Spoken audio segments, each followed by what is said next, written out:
বলেছেন। এই যে মধ্যম পন্থা আল ওয়াসাতিয়া, এটা ইসলামের অনেকগুলো অনন্য বৈশিষ্ট্যের মধ্যে থেকে একটি বৈশিষ্ট্য। বাট মাঝে মাঝে আমরা এই পন্থাটার কথা ভুলে যাই। ভুলে কি করি, অনেক সময় অনেক প্রান্তিক লেভেল থেকে কাজ করে ফেলি, চিন্তা করে ফেলি, অনেক সময় খুব বাড়াবাড়ি করে ফেলি, অনেক সময় ছাড়াছাড়ি করে ফেলি। বরং আমাদের থাকতে হবে মাঝামাঝি। তাহলে the first and foremost reminder today in this conference hall, যে আমরা বাড়াবাড়িও করব না, ছাড়াছাড়িও করব না, আমরা মাঝামাঝি থাকবো। কোথায় থাকবো?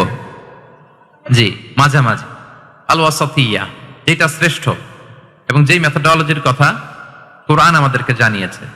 আমি যদি এটাকে ইংরেজি করি ওয়াসাতিয়া, তাহলে ইংরেজি দাঁড়াবে এরকম যে the balance nature of Islam. ইসলামের যেই ভারসাম্যপূর্ণ যে নেচার, এটার নাম হচ্ছে মূলত আল ওয়াসাতিয়া। আপনি যদি খেয়াল করে দেখেন যে কিভাবে আমরা অন্যান্য জাতিগোষ্ঠীর তুলনায় মধ্যমপন্থী জাতি, তাহলে দেখবেন যে আমরা যদি সাইয়েদনা ঈসা আলাইহিস সালামের ব্যাপারে কথা বলি, জিসাস ক্রাইস্টের ব্যাপারে, তাহলে দেখেন ওনার ব্যাপারে ইহুদি নাসারারা কেউ বাড়াবাড়ি করেছে, কেউ ছাড়াছাড়ি করেছে। আমরা একেবারে মিডল ওয়েতে আছি। যেমন ঈসা আলাইহিস সালামের ব্যাপারে খ্রিস্টানরা কি বলে জানেন?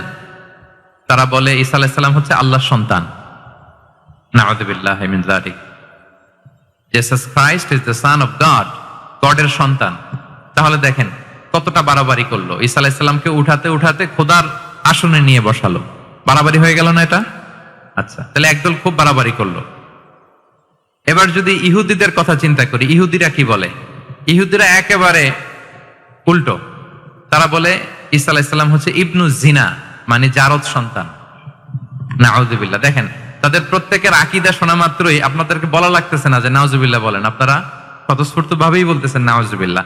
তার মানে একদল বাড়াবাড়ি করলো, একদল ছাড়াছাড়ি। একদল বলল তিনি আল্লাহর সন্তান বলে একেবারে আল্লাহর উপরে উঠাই ফেলছে। আরেক দল নামাতে নামাতে একেবারে পদদলিত করলো, বলল তিনি হচ্ছেন বাস্টার্ড, মানে ইবনু জিনা, জারদ সন্তান। নাউযুবিল্লাহ মিন যালিক। একদল নিয়ে গেল একেবারে উপরে, আরেক দল একেবারে নিচে। কিন্তু আমরা কি বলি দেখেন, আমরা বলি ঈসা আলাইহিস সালাম উনি হচ্ছেন আব্দুল্লাহি ওয়া রাসূলুহু, তিনি হচ্ছেন আল্লাহ তাআলার দাস বা বান্দা এবং আল্লাহর সম্মানিত রাসূল। দেখুন কতটা ব্যালেন্স এই আকীদা। আমরা আব্দুল্লাহ বলার মধ্য দিয়ে বেসিক্যালি নাসারাদেরকে রিফিউট করি, তাদের প্রতিবাদ করি আমরা যে তোমরা যে বলেছো আল্লাহ সন্তান না, ওইদিকে উঠানো যাবে না, নিচে নামায় নিয়ে আসো, উনি আব্দুল্লাহ, আল্লাহর দাস। আর রাসূলুহু, সম্মানিত রাসূল বলে আমরা বেসিক্যালি ইহুদিদেরকে রিফিউট করি, তাদের প্রতিবাদ করি। আমরা বলি যে না, তোমরা যে বলেছো উনি জারদ সন্তান না, ওনার সম্মানকে পদদলিত করা যাবে না, উপরে উঠাইতে হবে, উঠায়া রাসূল ও সম্মানিত রাসূল। তাহলে নাসারাদের আকীদা থেকে আমরা নিচে নেমে আসলাম, ইহুদিদের আকীদা থেকে আমরা উপরের দিকে গেলাম। ফলে এটা কি হলো? ব্যালেন্স হলো, ভারসাম্যপূর্ণ হলো, মধ্যম পন্থা হলো। তো আশা করি মধ্যম পন্থার উদাহরণটা বুঝতে পেরেছেন। আরেকটা ছোট্ট উদাহরণ দেই। আমাদের বোনদের যখন পিরিয়ড চলে তখন নাসারারা কি করে দেখেন, খ্রিস্টানরা তারা সবকিছু করে, কোনো বাজ বিচার রাখে না। তখন এমনকি ফিজিক্যাল ইন্টিমেসিতেও যায়। যখন আমাদের বোনদের পিরিয়ড চলে তখন তারা ফিজিক্যাল ইন্টিমেসিতেও যায়, কোনো বাজ বিচার নাই। এটা হচ্ছে নাসারাদের অবস্থান। আর ইহুদিদের কি অবস্থান?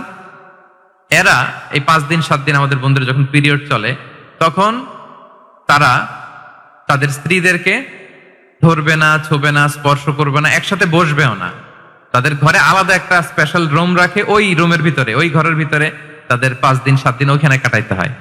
তোমরা আবার সুস্থ হলে তারপরে আসবো। দেখেন একদল খুব বাড়াবাড়ি করলো, আরেক দল ছাড়াছাড়ি করলো। কিন্তু আমাদের ইসলামে আমরা ব্যালেন্স, যে বোনদের যখন পিরিয়ড চলে হাজবেন্ড ওয়াইফ তখন স্বাভাবিক মেলামেশা, কথাবার্তা, ঘরের টুকিটাকি কাজ সবই করতে পারবে, ইল্লাল জিমা, যেটা আমরা ফিজিক্যাল ইন্টিমেসি বলি, ওইটা ছাড়া আমরা সবই করতে পারবো।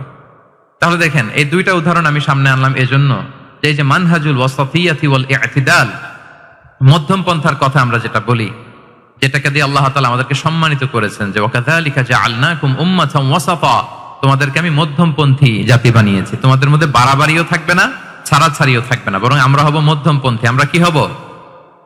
কি হব? কিছুদিন আগে বোধহয় দেখলাম ওই যে ছাত্ররা যে দল করতেছে ওইটাও মধ্যমপন্থা নাম দিয়ে দিছে। আবার আজকের এই আলোচনা করে কোন বিপদে পড়ি, পরে বলবে যে এত বোধহয় ছাত্রদেরকে সাপোর্ট করতেছে ভেতরে ভেতরে। না, ওই ছাত্রদের মধ্যমপন্থার কথা বলতেছি না, ইসলাম যে মানহাজুল ওয়াসাতিয়ার কথা বলেছে সেটার কথা বললাম।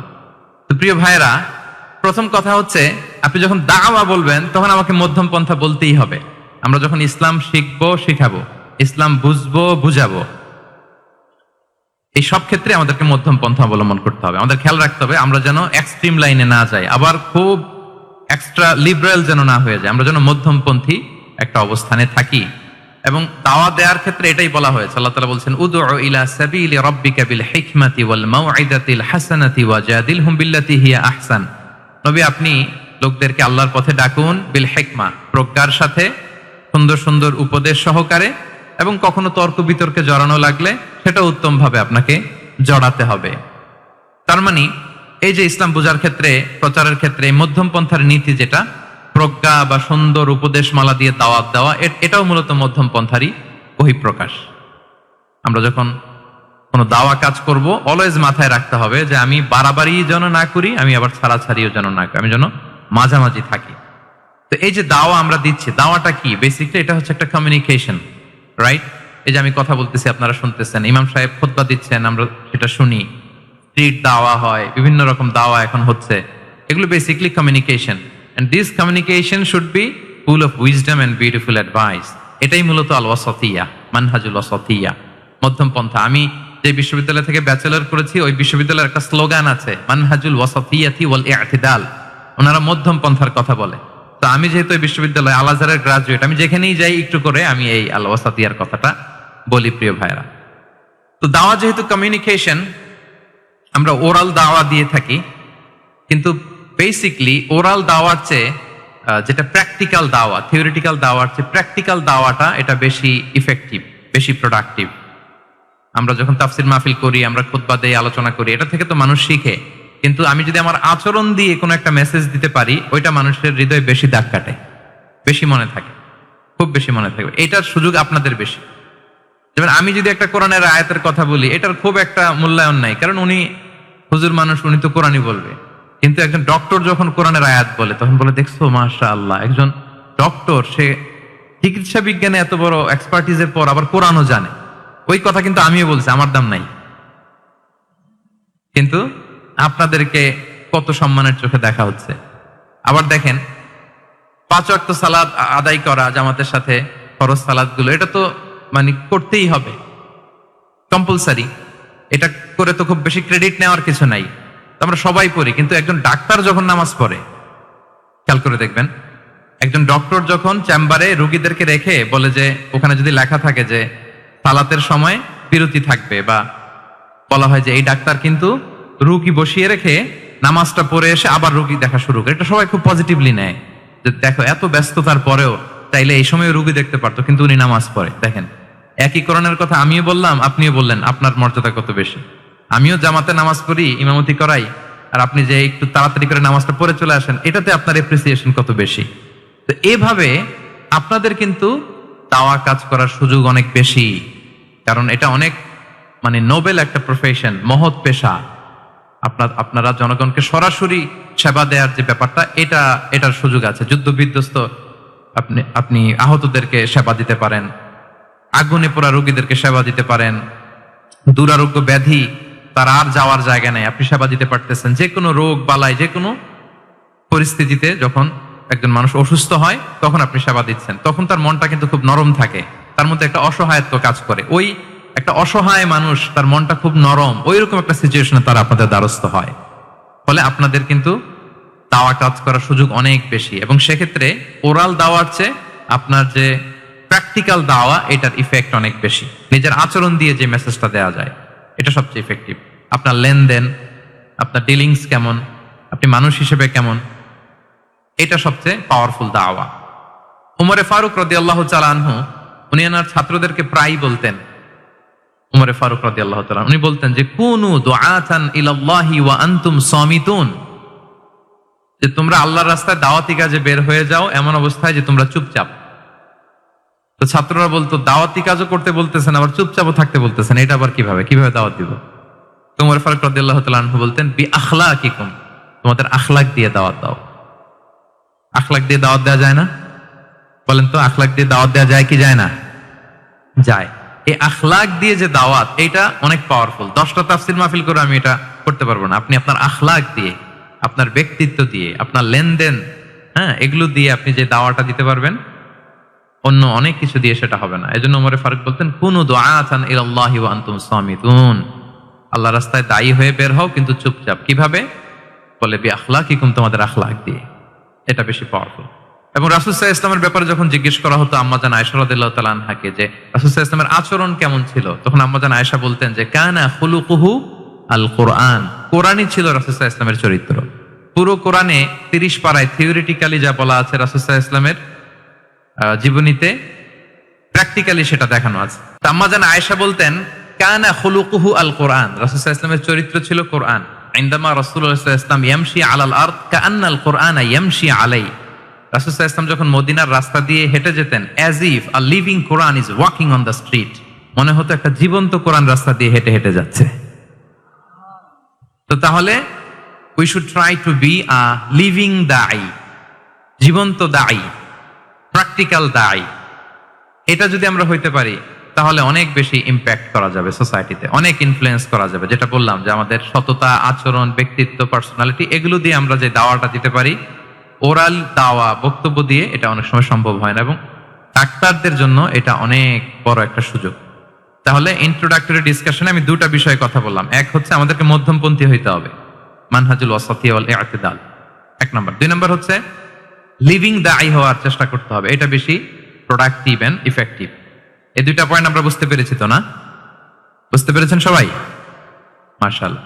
এবার চলুন যে রাসূল সাল্লাল্লাহু আলাইহি ওয়াসাল্লামের যে প্রফেটিক দাওয়া মেথোডোলজি, কিভাবে উনি দাওয়া কাজের আঞ্জাম দিতেন, সেখান থেকে আমাদের নেয়ার আধুনিক সময়ের এর প্রাসঙ্গিকতা কি আছে, আমি 10টা পয়েন্টে আজকের এই সেমিনারে কিছু কথা উপস্থাপনের চেষ্টা করব। ওমা তাওফীক ইল্লা বিল্লাহ। এক নাম্বার কথা হচ্ছে, আমরা যে দাওয়া দিব, এই দাওয়া language should be very soft and mild and very touchy. দাওয়া ল্যাঙ্গুয়েজ হইতে হবে ভেরি সফট, অলওয়েজ সফট, সব সময়। ইফ ইউ টক অ্যাবাউট দাওয়া, this language should be very soft and mild and touchy. দাওয়ার কথা বললে হয়তো আপনি পলিটিক্স করেন, ওইটা আলাদা কথা। আপনি জেহাদের ময়দানে, ওইটা আলাদা কথা। আমি জেহাদ পলিটিক্স নিয়ে কথা বলতেছি না, আই এম টকিং অ্যাবাউট দাওয়া। যদি আপনি দাওয়া সেমিনারের কথা বলেন, যদি মেডিকেল দাওয়া সোসাইটির নাম দেন, দাওয়া বললে আমাকে বলতে হবে দাওয়ার language should be very soft and mild. আমরা এটা অনেক সময় ভুল করে ফেলি, এটা করা যাবে না। কারণ আপনি হৃদয় থেকে যদি কোনো কথা বলেন, এটা শ্রোতার হৃদয়ে যে টাচ করে। আল্লাহর হাবিব সাল্লাল্লাহু আলাইহি ওয়াসাল্লামের কথাগুলো নিয়ে এত আলোচনা, বিশ্লেষণ, কথাগুলো এত অ্যাপিলিং কেন, এত আবেদনময় কেন? এর কারণ হচ্ছে রাসূল সাল্লাল্লাহু আলাইহি ওয়াসাল্লাম যা বলেছেন তিনি হৃদয় থেকে বলেছেন। হৃদয় থেকে কথা বেরোলে এটা শ্রোতার হৃদয়ে যে টাচ করে। একটা ছোট্ট আয়াত আমি তেলাওয়াত করি, সূরা তাহার। আল্লাহ তাআলা বলছেন, ফাকুলা লাহু কাওলান লাইয়িনা লাআল্লাহু ইয়াতাযাক্কারু আও ইয়াখশা। আল্লাহ তাআলা মূসা আলাইহিস সালাম এবং হারুন আলাইহিস সালাম, ওনাদের দুইজনকে বলছেন যে তোমরা দুই ভাই মিলে যাও, ফেরাউনের কাছে যে দাওয়াত দাও এবং কোমল ভাষায় দাওয়াত দাও। কি ভাষায়? সবাই বলুন। কোমল ভাষায় দাওয়াত দাও। কাওলান লাইয়িনা, use very soft and mild language, very touchy language. Soft এবং কোমল ভাষায় দাওয়াত দাও কাকে? পৃথিবীর সবচেয়ে বড় সন্ত্রাস, তাই না? হ্যাঁ, দুর্ধর্ষ সন্ত্রাস, খোদাদ্রোহী, তারপর সীমালঙ্ঘনকারী। আপনি যত নেগেটিভ যা বলবেন সব যাবে ওর সাথে। ফিরআউন, লাআল্লাহু ইয়াতাযাক্কারু আও ইয়াখশা, হয়তো সে উপদেশ গ্রহণ করবে অথবা তার হৃদয়ে ভয়ের উদ্রেক হতে পারে। হয়তো তোমরা soft and mild language use করবা। মূসা এবং হারুন কোমল ভাষায় যে তোমরা দাওয়াত দিবা। আচ্ছা, কার ব্যাপারে আল্লাহ বললেন, কাকে দাওয়াত দিতে বললেন? সবাই বলেন তো নামটা। ফেরাউন। আচ্ছা, ফেরাউনের ক্ষেত্রে আল্লাহ তাআলা বললেন যে soft and mild language use করো, নরম ভাষা। আমাকে উত্তর দেন, আমাদের কারেন্ট সময় আমরা যাদেরকে জালিম বলি, যাদেরকে খারাপ বলি, ফাসিক বলি, পাপাচারী, ধরেন যে আমার মতে বা আপনাদের মতে যে সবচেয়ে খারাপ, পাপাচারী, জালিম আমি মনে করি, যদিও এরকম মনে করার সুযোগ আমাদের নাই। কে জান্নাতি কে জাহান্নামী এটা ডিসাইড করবে কে? আল্লাহ তাআলা। কিন্তু আমাদের চোখে যে পাপী, যে ভুল করেছে, যে জালিম, ওই জালিমগুলো, খারাপ লোকগুলো কি ফেরাউনের চেয়ে বেশি খারাপ ছিল? ছিল? ওই ফেরাউনের ক্ষেত্রে আল্লাহ বলেছেন ফাকুলা লাহু কাওলান লাইয়িনা, সফট ল্যাঙ্গুয়েজ ইউজ করো মূসা এবং হারুন, কোমল ভাষা ব্যবহার করো। হয়তো তার ভুল ভেঙে যাবে, হয়তো সে উপদেশ গ্রহণ করবে। তো তাহলে দেখেন কত বড় ভুল আমরা করি। আমরা মাঝে মাঝে এমন অ্যাটাকিং মুডে কথা বলি, এমন আগ্রাসী হয়ে কথা বলি, ওর মানার এক সুযোগ থাকলেও ও মানবে না। কি বলেন? যাও মানার একটু ইচ্ছা ছিল, আমার এই অ্যাটিটিউডের কারণে সে আর এটা শুনবে না। এটাই মানুষের স্বভাব। আপনি আগ্রাসী হয়ে অ্যাটাকিং হয়ে কথা বলে মানুষ এটা শোনে না। তাহলে দাওয়ার প্রফিটিক 1 নাম্বার মেথোডোলজি হচ্ছে দাওয়ার ল্যাঙ্গুয়েজ হইতে হবে very soft and very mild. আল্লাহ তাআলা সূরাতু আলে ইমরানে বলছেন, ফাবিমা রাহমাতিম মিনাল্লাহি লিনতা লাহুম ওয়ালাউ কুনতা ফাদদান গালিযাল কলবি লানফাদ্দু মিন হাওলিক। নবী হে, আল্লাহর অনুগ্রহে, আল্লাহর রহমতে আপনি কোমল ভাষী হয়েছেন। আপনি কোমল ভাষী না হয়ে যদি রূঢ় ভাষী হতেন তাহলে মানুষজন আপনার কাছ থেকে ভেগে ভেগে পালাতো। কিন্তু আমরা দেখতাম যে সাহাবারা রাসূল সাল্লাল্লাহু আলাইহি ওয়াসাল্লামের কাছে শুধু জড়ো হইতে চেত, দেখা করতে চেত। তারা এত পছন্দ করতো রাসূল সাল্লাল্লাহু আলাইহি ওয়াসাল্লামের কোমল আচরণের কারণে। ইভেন ফ্যামিলিতে কোনো সমস্যা হলে অনেক সাহাবারা বলতেন ফ্যামিলির সাথে সমস্যা হলেও তারা রাসূলের কাছে চলে আসতো। এমনকি কারো পেটে ক্ষুধা লাগলেও তারা রাসূলের দরবারে চলে আসতো। তারা বলতো রাসূল সাল্লাল্লাহু আলাইহি ওয়াসাল্লামের চেহারার দিকে তাকালেই আমাদের ক্ষুধা মিটে যেত। কি কোমল ভাষী ছিলেন, কত সুন্দর সফট ল্যাঙ্গুয়েজ রাসূল সাল্লাল্লাহু আলাইহি ওয়াসাল্লাম ইউজ করেছেন। হ্যাঁ, রাসূল সাল্লাল্লাহু আলাইহি ওয়াসাল্লাম কখনো যে কঠোর ভাষায় কথা বলতেন না তা না, মাঝে মাঝে বলতেন, কিন্তু বেশিরভাগ ওনার দাওয়া ছিল সফট এন্ড মাইল্ড। মাঝে মাঝে প্রেক্ষাপটের আলোকে রাসূল সাল্লাল্লাহু আলাইহি ওয়াসাল্লাম অনেক সময় তেজস্বী জ্বালাময়ী ভাষণ দিতেন। মনে হতো কান্নাহু তিনি কি করছেন, ব্যাটালিয়নকে কমান্ড করছেন।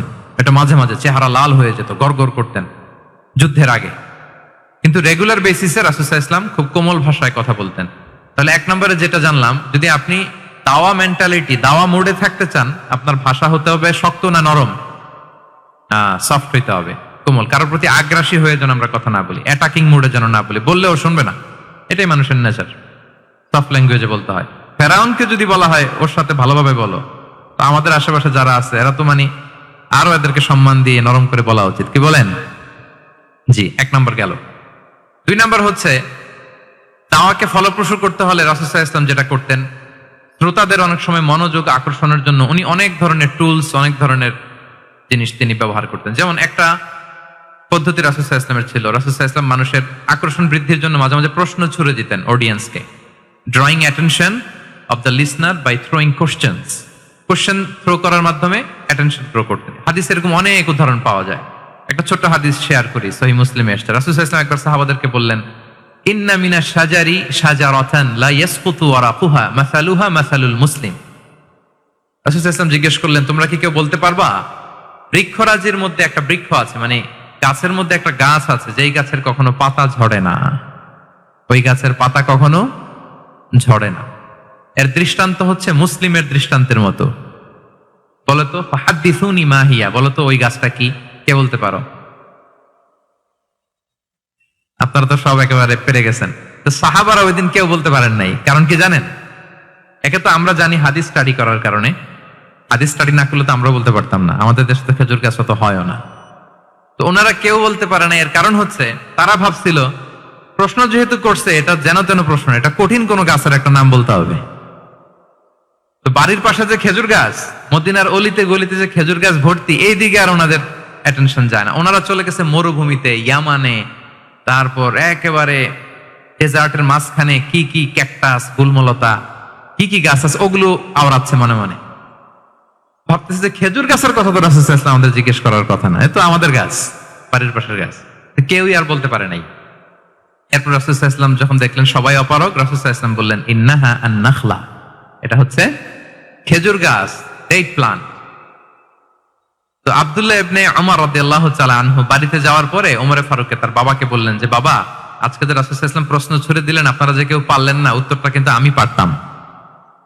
ওমরে ফারুক বললেন, বলো কি তুমি পারতা? তো বললা না কেন? তুমি আজকে উত্তর দিতে পারলে তো রাসূলের সামনে আমার বুকটা এত বড় হয়ে যেত। লাল উট পেলে আরবরা যেই খুশি, আমি এর চেয়ে বেশি খুশি হতাম। তখন উনি বললেন যে আপনি পারতেছেন না, অন্যান্য বয়স্ক সাহাবারা পারতেছে না, মুরব্বীরা কেউ যেহেতু বলে নাই, আমি বিনয়ের খাতিরে উত্তরটা দেই নাই, কিন্তু আমি জানতাম যে এটা খেজুর গাছ। তাহলে দেখেন রাসূল সাল্লাল্লাহু আলাইহি ওয়াসাল্লাম অ্যাটেনশনটাকে ড্র করার জন্য প্রশ্ন ছুড়ে দিতেন। তো এই প্রশ্ন ছুড়ে দিয়ে কিন্তু আমরা মানুষের দৃষ্টি আকর্ষণ করতে হবে। আপনারা তো প্রশ্ন ছড়াই তো আপনাদের কাজ, যে কি অবস্থা, শরীরটা কেমন, পেট ঠিক আছে কিনা, ঘুম হয় কিনা, কমন প্রশ্ন না আপনাদের? আপনাদের কাছে গেলেই তো প্রথমে জিজ্ঞেস করে যে হজম হয় কিনা, তারপর ঘুম আসে কিনা, এই হয় কিনা, অনেক প্রশ্ন আপনারা করেন। তো এইভাবে আপনি যদি আস্তে আস্তে প্রশ্নের ছলে যদি তাকে আপনি দাওয়া দিতে চান, আপনি কিন্তু দিতে পারেন। এটা রাসূল সাল্লাল্লাহু আলাইহি ওয়াসাল্লামের একটা দাওয়া মেথোডোলজি ছিল। 2টা বলে ফেললাম। একটা হচ্ছে দাওয়ার ল্যাঙ্গুয়েজ হতে হবে অনেক শক্ত, নাকি? নরম, সফট এন্ড মাইল্ড। 2 নাম্বার হচ্ছে প্রশ্ন ছুড়ি দিয়ে শ্রোতাকে আকর্ষণ করা, মনোযোগ আকর্ষণ করা। 3 নাম্বার ভিজুয়াল এক্সপ্লেনেশন। রাসূল সাল্লাল্লাহু আলাইহি ওয়াসাল্লাম এটা করতেন যাতে করে আরো সহজে বোঝানোর জন্য। এটা নিশ্চয়ই আপনারা করেন। রাসূল সাল্লাল্লাহু আলাইহি ওয়াসাল্লামের দাওয়া জিন্দেগিতে দেখা যায় প্রায় সময় কিছু উনি ভিজুয়াল এক্সপ্লেনেশন নিয়ে এসেছেন সাহাবাদের সামনে, যাতে করে সাহাবারা to get a better idea of the issue, আরো ইজিলি বুঝতে পারেন। যেমন একবার রাসূল সাল্লাল্লাহু আলাইহি ওয়াসাল্লাম অনাথ ইয়েতিমদেরকে যারা দেখভাল করে তাদেরকে মর্যাদা এটা বোঝাতে যে রাসূল সাল্লাল্লাহু আলাইহি ওয়াসাল্লাম 2 আঙ্গুল উঁচু করে একবার বললেন যে আনা ওয়া কাফিলুল ইয়াতীমি ফিল জান্নাতি কাহাতাইন। আমার আঙ্গুল দুটো দেখতে পাচ্ছেন আপনারা সবাই? 2টা আঙ্গুল উঁচু করেন তো এভাবে। মানুষ তো মনে করবে ভিক্টরি সাইন দেখাই দিছে আমরা। এই যে তো রাসূল সাল্লাল্লাহু আলাইহি ওয়াসাল্লাম বললেন আনা ওয়া কাফিলুল ইয়াতীমি কাহাতাইন, হাত নামান। অর্থাৎ আমি এবং এতিমের রক্ষণাবেক্ষণকারী কিয়ামতের দিন এভাবে কাছাকাছি প্রতিবেশী হয়ে থাকবো। এই 2টা আঙ্গুলের মাঝখানে যেমনি খুব একটা স্পেস নাই, গ্যাপ নাই, মানে একেবারে কাছাকাছি, নেইবরিং ফিঙ্গার, রাইট? আমি এবং এতিমের রক্ষণাবেক্ষণকারী এইভাবে নেইবর হয়ে থাকবো। এই যে ভিজুয়াল এক্সপ্লেনেশন দেখছেন? এই যে দাওয়ার মধ্যে মাঝে মাঝে এরকম ভিজুয়াল এক্সপ্লেনেশন করতে হবে যাতে করে শ্রোতারা বোঝে। রাসূল সাল্লাল্লাহু আলাইহি ওয়াসাল্লাম এটা করেছেন। আচ্ছা, মুসনাদে আহমদে এক হাদিস এসেছে, রাসূল সাল্লাল্লাহু আলাইহি ওয়াসাল্লাম একবার খেজুরের একটা ডাল নিয়ে মরুভূমির মধ্যে একটা দাগ টানলেন। খাত্তালানা রাসূলুল্লাহ সাল্লাল্লাহু আলাইহি ওয়াসাল্লাম খাত্তান, একটা স্ট্রেট লাইন দিয়ে রাসূল সাল্লাল্লাহু আলাইহি ওয়াসাল্লাম বললেন এটা হচ্ছে সিরাতুল মুস্তাকিম। সাহাবাদের দৃষ্টি আকর্ষিত হলো, সবাই মনোযোগী হয়ে উঠলো, তাই নাকি? সিরাতুল মুস্তাকিম, যে দোয়া আমরা প্রতিদিন করি, ইহদিনাস সিরাতাল মুস্তাকিম। খেজুরের ডাল দিয়ে স্ট্রেট লাইন কেটে বললেন এটা হচ্ছে সিরাতুল মুস্তাকিম। এবার ওই খেজুরের ডাল দিয়ে ডানে বায়ে অনেকগুলো ছোট ছোট দাগ কাটলেন আর বললেন হাযিহি সুবুলুশ শায়তান, এগুলো হচ্ছে শয়তানের রাস্তা, এটা হচ্ছে মুস্তাকিম, সোজা রাস্তা যেটা জান্নাতে যায়। আর ডানে বায়ে অনেকগুলো দাগ কাটলেন, দেখে বললেন এই প্রতিটি রাস্তায় একটা করে শয়তান বসে থাকে আর সে তোমাদেরকে টেম্পটেশন দিতে থাকে, প্রভোকেশন করতে থাকে, ধোঁকা দিতে থাকে, ওয়াসওয়াসা দিতে থাকে। ডানে বায়ে না তাকিয়ে এই সিরাতুল মুস্তাকিমের পথেই অবিচল থাকতে হবে ইনশাআল্লাহ। বলেন তাহলে দেখেন মরুভূমির মাঝখানে, তখন তো আর ওই যে এলইডি প্রজেক্টর থাকলে হয়তো রাসূল সাল্লাল্লাহু আলাইহি ওয়াসাল্লাম ওইটাই ব্যবহার করতেন। আমরা এটা এখন করতে পারি বোঝানোর জন্য। রাসূল সাল্লাল্লাহু আলাইহি ওয়াসাল্লাম খেজুরের ডাল দিয়ে মরুভূমির মধ্যে দাগ কেটে সাহাবীদেরকে এই ভিজুয়াল এক্সপ্লেনেশন দিলেন এবং সাহাবারা খুব সহজে বুঝতে পারলেন যে কোনটা সিরাতুল মুস্তাকিম, কোনটা সিরাতুশ শাইতান। এভাবে রাসূল সাল্লাল্লাহু আলাইহি ওয়াসাল্লাম ভিজুয়াল এক্সপ্লেনেশন ইউজ করতেন। আমরা বিশ্বাসীরা যে ভাই ভাই, মুমিনরা যে ভাই ভাই, আমাদের সম্পর্ক যে কত সুদৃঢ় মজবুত, এটা বোঝাতে যে একবার রাসূল সাল্লাল্লাহু আলাইহি ওয়াসাল্লাম বললেন আল মুমিনু লিল মুমিনি কাল বুনিয়ান। বিশ্বাসীরা তাদের সম্পর্ক হচ্ছে কাল বুনিয়ান, একটা সুদৃঢ় প্রাচীরের মতো, সীসা ঢালা প্রাচীরের মতো। ইয়াশুদ্দু বা'দুহু বা'দা, যেটার এক পাশ আরেক পাশকে মজবুত করে। Strengthening one part the others, এক পার্ট আরেক পার্টকে মজবুত করে। যেমন বিল্ডিং এদিকে ভেঙে ফেললে এটা নড়বড়ে হয়ে যাবে। তিনি বুঝালেন যে সুদৃঢ় প্রাচীরের মতো হচ্ছে বিশ্বাসীদের সম্পর্ক। এটা বলে ওয়াশাব্বাকা বাইনা আসাবিহি, মানে ডান হাতের আঙ্গুলগুলো বা হাতের ভেতরে ভেবে ঢুকিয়ে দিলেন, বললেন যে এরকম মজবুত। সুবহানাল্লাহ। এই যে এই হাতের আঙ্গুলগুলো এই হাতে ঢুকিয়ে এরকম চাপ দিলে খুব শক্ত হয় না, মজবুত হয় না? রাসূল সাল্লাল্লাহু আলাইহি ওয়াসাল্লাম বললেন আমাদের বন্ধন হচ্ছে এরকম সুদৃঢ় মজবুত, সুদৃঢ় সীসা ঢালা প্রাচীরের মতো। আল্লাহু আকবার। তাহলে এই যে ভিজুয়াল এক্সপ্লেনেশন, রাসূল সাল্লাল্লাহু আলাইহি ওয়াসাল্লাম বোঝানোর জন্য এই যে এরকম দাগ কাটা, কখনো এইভাবে, হাদিসে এরকম অনেক পাওয়া যায়। আমি অল্প কয়েকটা, সময়ের টাইম কনস্ট্রেন্টের কারণে অল্প কয়েকটা নিয়ে আসলাম। তাহলে এটা রাসূল সাল্লাল্লাহু আলাইহি ওয়াসাল্লামের একটা দাওয়া মেথোডোলজি ছিল, বোঝানোর জন্য কত ইজিয়েস্ট ওয়েতে তিনি অডিয়েন্সের কাছে পৌঁছাতে পারেন। তিনি প্রয়োজনে ভিজুয়াল এক্সপ্লেনেশনের সহায়তা নিতেন। কয়টা গেল মেথোডোলজি? 3টা। আচ্ছা, 4 নাম্বার হচ্ছে গ্রাজুয়ালিটি, ধীরে ধীরে ধাপে ধাপে দাওয়া পরিচালনা করা, দাওয়া কাজ করা। এটাতে অনেক সময় আমরা ভুল করে ফেলি। আমরা অনেক সময় একটু রাশিং মেন্টালিটিতে থাকি, তাড়াহুড়ো। একজন ভাই নতুন দিনে ফিরছে, আগে হয়তো সংশয়বাদী ছিল, নাস্তিক ছিল, প্র্যাকটিস করতো না, এখন সে প্র্যাকটিসের ইচ্ছা করছে। এই সুযোগ পেয়ে আমি তারে বলা শুরু করলাম নামাজ পড়তে হবে, রোজা রাখতে হবে, জাকাত দিতে হবে, তোমার ওয়াইফকে পর্দা করাইতে হবে, হালাল হারাম ও কয়েক সারছে, আমার সম্ভব না। ও বলবে ভাই আগে যা ছিলাম ওইটাই ভালো ছিল, এতগুলো তো আমি মানতে পারবো না। এই যে আপনি তাকে দিন থেকে ভাগালেন, আপনার দাওয়া মেথোডোলজি জানা না থাকার কারণে আপনি তাকে ভাগালেন। একসাথে আপনি এত কথা বলবেন না। নতুন যখন কেউ দিনে ফিরে তাকে আপনি একসাথে এত কথা বলবেন না। নতুন যখন কোনো বোন ইসলামে আসতে চায় তাকে আপনি কঠিন করে বলবেন না। উপরে আমাদের বোনরা আছে, তাদেরকেও আমি বলবো সহজ করে বলেন। প্রথমে নামাজের কথা বলেন, নামাজ আস্তে আস্তে পড়ুক যতটুকু পারুক। প্রথমে হয়তো 5 ওয়াক্ত পারবে না, 1 ওয়াক্ত 2 ওয়াক্ত দিয়ে শুরু করবে, এরপর আস্তে আস্তে 5 ওয়াক্ত যাবে। এরপর তাকে একটু শালীন পোশাকের কথা বলেন, যে তুমি একটু শালীন পোশাক পরো, সেফটি সিকিউরিটির জন্য ভালো। সেটাতে অভ্যস্ত হলে তাকে হেজাবের দাওয়াত দিবেন আপনি, হেজাবে অভ্যস্ত হলে নেকাবে দাওয়াত দিবেন আপনি। এইভাবে গ্রাজুয়ালিটি, ধাপে ধাপে, একসাথেই কঠিন করে দিনকে উপস্থাপন করা যাবে না। দাওয়া ইজ এ গ্রাজুয়াল প্রসেস। হ্যাঁ, গ্রাজুয়ালি যাইতে হবে। Beginning with the most important issue first, তারপর যেটা ইম্পর্টেন্ট, তারপর যেটা ইম্পর্টেন্ট, ধাপে ধাপে আপনি তাকে বলবেন। আপনারা নিশ্চয়ই সবাই মদ হারাম হওয়ার যে স্টেপগুলো আছে জানেন না? কয়বারে হারাম হয়েছে? 3 বারে। ওয়াসআলুনাকা আনিল খামরি ওয়াল মাইসির কুল ফীহিমা ইসমুন কাবীরু ওয়া মানাফিউ লিন-নাস ওয়া ইসমুহুমা আকবারু মিন নাফিহিমা। প্রথমে বললেন মদে কিছু উপকার আছে, কিন্তু এটার গুনাহ বেশি, ক্ষতি বেশি, কিন্তু সামান্য উপকার আছে। তো মানুষ সচেতন হয়ে গেল যে না, এটা কিন্তু গুনাহ আছে, ক্ষতি আছে, সাবধান হইতে হবে। মদ খাওয়া কমাই দিল। আচ্ছা, এরপর বলা হলো ওয়ালা তাকরাবুস সালাতা ওয়া আনতুম সুকারা, মাতাল হয়ে মদ খাওয়া অবস্থায় নামাজে যেও না।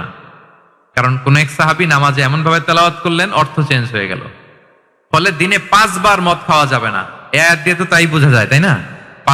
5 বারের জন্য যখন সাবধান হয়ে গেল, আরো তারা অভ্যস্ত হয়ে গেল। এরপরে নাজিল হলো ইন্নামাল খামরু ওয়াল মাইসিরু ওয়াল আনসাবু ওয়াল আজলামু রিজসুম মিন আমালিশ শাইতানি ফাজতানিবুহু। মদ, জুয়া, ভাগ্যলিপি, এগুলো শয়তানের কাজ, এগুলো থেকে বেঁচে থাকো। সবাই মদিনার ঘরের ভেতরে মদের বোতল যেগুলো ছিল ভেঙে সব রাস্তায় মদ দিয়ে মদিনার অলিগলি সয়লাম। সুবহানাল্লাহ, কারো কষ্ট হয়নি, কারণ ধাপে ধাপে মদকে হারাম করা হয়েছে।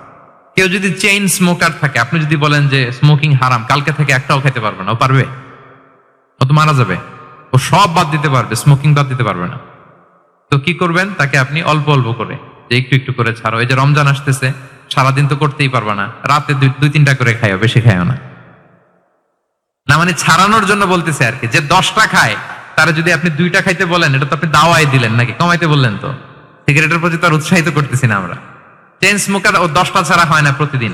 তাই রমজানে আপনি তারা বললেন যে সারাদিন তো তুমি না খেয়ে থাকবা, রাতে 1টা 2টা বা 3টা গেল। প্রথম দশকে 3টা, এরপরের দশকে 2টা, তারপরের দশকে 1টা। যে 1টা খায়, তারপরের দিন তো সে চাইলে ছেড়েও দিতে পারে, কি বলেন? এইভাবে গ্রাজুয়ালি তাকে ছাড়ানোর জন্য অভ্যস্ত করতে হবে। তাহলে এই গ্রাজুয়ালিটিটা দরকার। আমি হাদিস থেকে, সিরাত থেকে একটা উদাহরণ দেই, শুনুন। রাসূল সাল্লাল্লাহু আলাইহি ওয়াসাল্লাম মুআয ইবনে জাবাল রাদিয়াল্লাহু তাআলা আনহুকে ইয়ামানের গভর্নর করে পাঠালেন।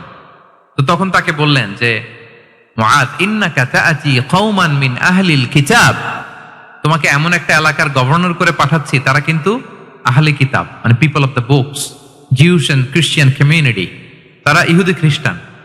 তো তাদেরকে যখন দাওয়াত দিবা, ধাপে ধাপে দিবা। কিভাবে দিবা? তিনি বললেন ফাদউহুম ইলা শাহাদাতি আন লা ইলাহা ইল্লাল্লাহ ওয়া আন্না মুহাম্মাদুর রাসূলুল্লাহ। প্রথমে দাওয়াত দিবা তাওহীদ আর রিসালাতের। আওয়াজ করে বলেন, প্রথমে কিসের?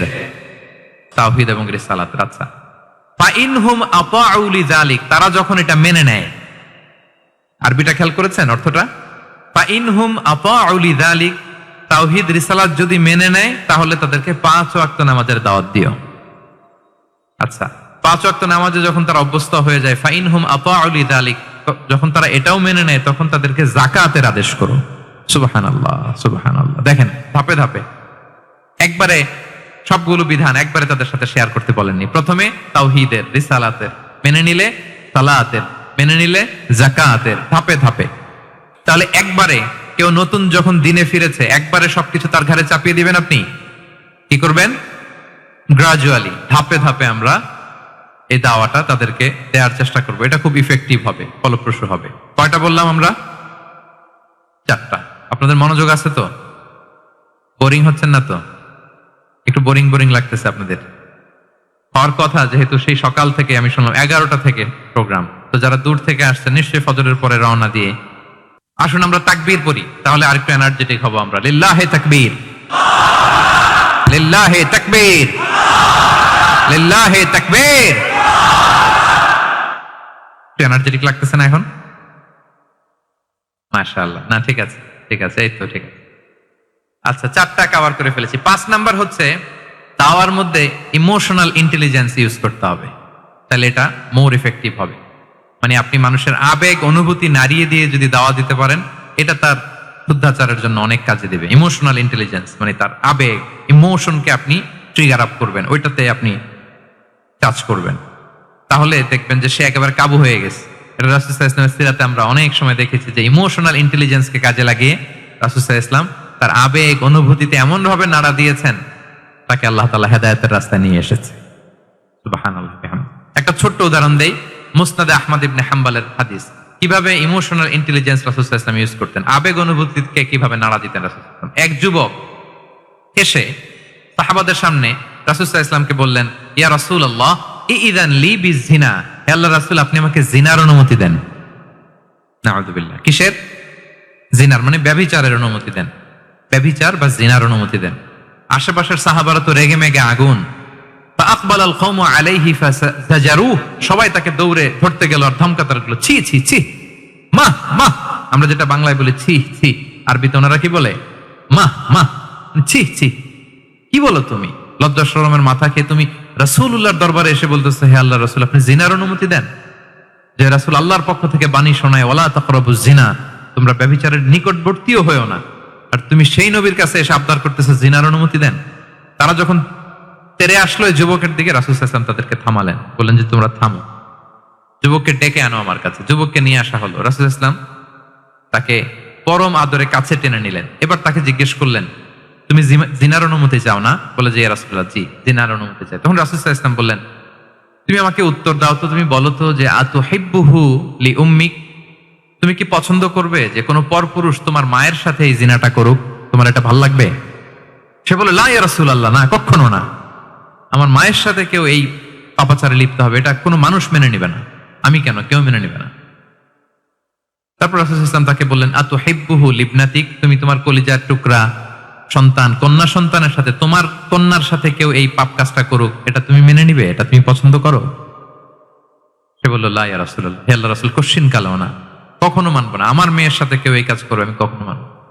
রাসূল সাল্লাল্লাহু আলাইহি ওয়াসাল্লাম আবার তাকে প্রশ্নবাণে জর্জরিত করতে লাগলেন, আবার বললেন আতুহিব্বুহু লি উখতিক, তুমি কি তোমার প্রিয় বোনের সাথে কেউ এটা করুক, এই পাপাচারে লিপ্ত হোক, জিনা করুক, পছন্দ করবে? তোমার বোনকে কেউ এরকম করবে, অপমান করবে, এটা চাইবে তুমি? বলে কখনো না, লা ইয়া রাসূলুল্লাহ, কখনো না, কেউই তো পছন্দ করবে না এটা। তখন রাসূল সাল্লাল্লাহু আলাইহি ওয়াসাল্লাম বললেন, তুমি যার সাথে জিনার অনুমতি চাইছো সে তো কারো না কারো মা, কারো না কারো মেয়ে, কারো না কারো বোন, তুমি এভাবে কেন ভাবতে পারো না? সুবহানাল্লাহি বিহামদি। এই কথা বলার পরে তো সে একেবারে ইমোশনালি এমন ড্যামেজ হয়েছে, লজ্জায় কাচুমাচু হয়ে মাথা নিচু করে দাঁড়ায়। তখন রাসূল সাল্লাল্লাহু আলাইহি ওয়াসাল্লাম তার পিঠে একটা আলতো চাপড় মারলেন, পরম মমতায় আলতো চাপড় দিয়ে তার জন্য দোয়া করলেন, আল্লাহুম্মা গফির যামবাহ ওয়া তাহহির কলবাহ ওয়া হাসসিন ফারজাহ, আল্লাহ তুমি এই যুবকের পাপ মোচন করো, আল্লাহ তুমি তার অন্তরটাকে পরিশুদ্ধ করো, আল্লাহ তুমি তার চরিত্রটাকে নিষ্কলুষ করো। এই হাদিসের রাবি উনি বলতেছেন, ফালাম ইয়াকুন বা'দা যালিকাল ফাতা ইয়ালতাফিতু ইলা শাই, ওই দিনের পর থেকে এই যুবক কখনো কোনো পরনারীর দিকে রাস্তায় তাকায় নাই। এই ইমোশনালি যখন তাকে দুর্বল করা হলো, তাকে যখন এইভাবে রাসূল সাল্লাল্লাহু আলাইহি ওয়াসাল্লাম প্রেজেন্টেশন করলেন, হাদিসের বর্ণনাকারী বলেন এরপরে আমরা কোনোদিন তাকে পরনারীর দিকে তাকাতে দেখি নাই। তার হৃদয়টাকে আল্লাহ তাআলা পরিশুদ্ধ করে দেন। রাসূল সাল্লাল্লাহু আলাইহি ওয়াসাল্লাম ওয়ায়ুযাক্কিহিম, কিভাবে মানুষকে পরিশুদ্ধ করতে দেখেন, কিভাবে তার আবেগ অনুভূতিকে নাড়িয়ে তার চিন্তার জগতে আলোড়ন সৃষ্টি করে তাকে এমন ভাবে কাবু করলেন যে রাসূল সাল্লাল্লাহু আলাইহি ওয়াসাল্লাম যেই দিকে তাকে গাইড করতেছে এখন সেদিকেই যেতে বাধ্য। তো এইটা আমাদেরকে করতে হবে, ইমোশনাল ইন্টেলিজেন্স কাজে লাগিয়ে মানুষের আবেগ অনুভূতিতে নাড়া দিয়ে যদি আপনি তাকে কোনো কথা, কোনো বার্তা, কোনো নাসিহাত করেন, তখন সেটা সে শুনে, এমন শুনে এমন ভাবে সে হেদায়েতের পথে আসে যেটা আমরা কল্পনাও করতে পারি না। তাহলে এটা যেন আমরা করি, এটা খুবই প্রোডাক্টিভ, এটা খুবই ইফেক্টিভ, এটা খুবই ফ্রুটফুল, কাজে দেয় মানুষকে ইমোশনালি তাকে দাওয়া দেওয়া। এই পয়েন্টটা বুঝতে পেরেছেন তো সবাই, না? আলহামদুলিল্লাহ। কয়টা গেল? 5টা। 6 নাম্বার মেথোডোলজি হচ্ছে দাওয়া should be full of love. দাওয়া বললে এটার সাথে লাভ থাকতে হবে, লাভ, ভালোবাসা।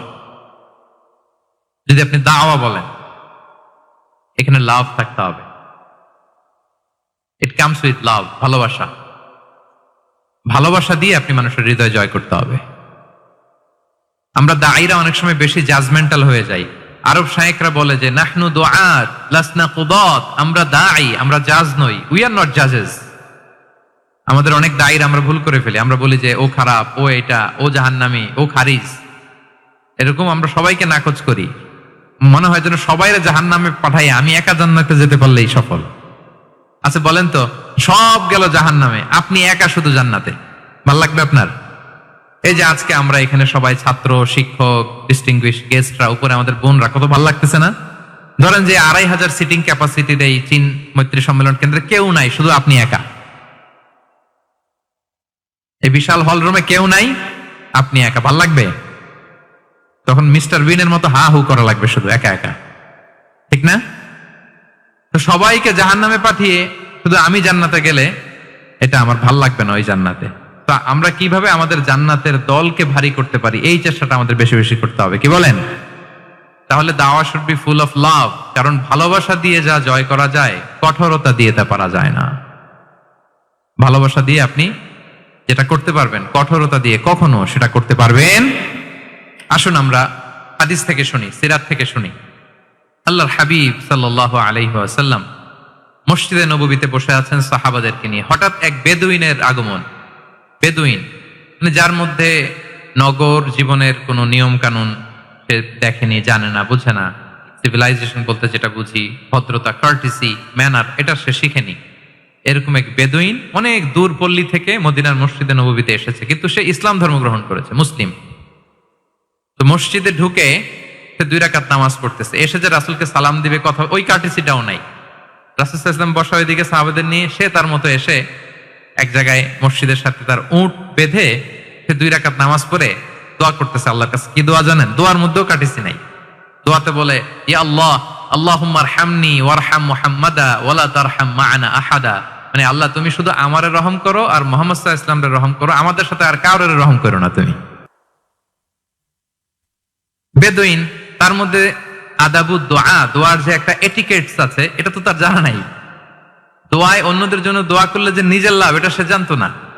আমি যদি বলি যে আল্লাহ এই ভাইদেরকে তুমি কবুল করো, তখন ফেরেশতারা বলে আল্লাহ যিনি দোয়া করতেছে আগে তাকে তুমি কবুল করো। কেউ অসুস্থ, আমি যদি বলি আল্লাহ আমার এই ভাইকে তুমি সুস্থ করো, আল্লাহ ফেরেশতারা বলে আল্লাহ যিনি দোয়া করলেন আগে তার রোগ বালাই থাকলে আগে তাকে সুস্থ করো। এই যে দোয়ার এটিকেটস, আদাব দোয়া, এটা সে জানতো না। সে দোয়া করতেছে আল্লাহুম্মা আরহামনি ওয়ারহাম মুহাম্মাদা ওয়ালা তারহাম মা'ানা আহাদা, শুধু আমারে রহম করো, মুহাম্মদ সাল্লাল্লাহু আলাইহি ওয়াসাল্লাম রহম করো, আর কাউরে না। তো রাসূল সাল্লাল্লাহু আলাইহি ওয়াসাল্লাম দূর থেকে দেখতেছেন এই দোয়া, আর বলতেছেন যে হায় রে, একটা প্রশস্ত জিনিসকে সে সংকীর্ণ বানায় ফেললো। আল্লাহর কাছে কি রহমের কোনো কমতি বা ঘাটতি আছে? নাই। সে তো দোয়াতে সবাইকে ইনক্লুড করতে পারতো। তো রাহমাতাল লিল আলামিন আল্লাহর হাবিব সাল্লাল্লাহু আলাইহি ওয়াসাল্লাম তিনি বুঝতে পেরেছেন যে এই লোকটা আসলে বেদুইন, তার মধ্যে ওই কার্টিসি নাই। তো তিনি ফলো করতে লাগলেন যে দেখি লোকটা কি করে। তো লোকটা দোয়া টোয়া করেই এবার যে মসজিদের এক কর্নারে বসে ওখানেই পেশাব করা শুরু করলো। মানে কোনো কার্টিসি, নিয়ম, ভদ্রতা তার জানা নাই। তো তাকে পেশাব করতে দেখে বাকি লোকেরা তো তাকে ধরতে গেল, মারতে গেল। রাসূল সাল্লাল্লাহু আলাইহি ওয়াসাল্লাম বললেন, দাউ, রাখো রাখো, আরে থামো থামো, ওকে কাজ সারতে দাও, ওকে ওর কাজ সারতে দাও। কারণ আপনারা এটা ভালো জানেন যে ওয়াশরুম সারা অবস্থায় যদি কেউ বাইরে থেকে জোরে ডাক দেয় তাহলে অবস্থা খারাপ আছে, ঠিক কিনা বলেন? কেউ টয়লেট সারতেছে ওয়াশরুমে, তখন যদি আপনি জোরে নক করেন এটা তার ক্ষতি হয়, কারণ আগে তাকে ওইটা পাস করতে হবে স্মুথলি। এটাও একটা এটিকেট যে কেউ ওয়াশরুমে গেল, আমাকেও যেতে হবে, তো আমি যে বারবার ডিস্টার্ব না করে ওখানে একটু পায়চারা করতে পারি, একটু হালকা মৃদু শব্দে কাশি দিতে পারি, আমি যে বাইরে আছি, সামওয়ান ইজ ওয়েটিং আউটসাইড, এটা তাকে বুঝাতে পারি। কিন্তু অনেকে যে কি করে,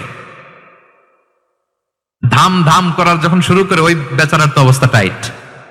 এটা যেন আমরা না করি, এই শিক্ষাটা কিন্তু এই হাদিস থেকে পাই। রাসূল সাল্লাল্লাহু আলাইহি ওয়াসাল্লাম বললেন, দাউ দাউ, রাখো রাখো, আরে ছাড়ো ছাড়ো, ও তো এখন করতেছে, ইউরিন পাস করতেছে, রাখো, ওটাও সারুক, আগে সারুক, আমরা পরে ডিল করি।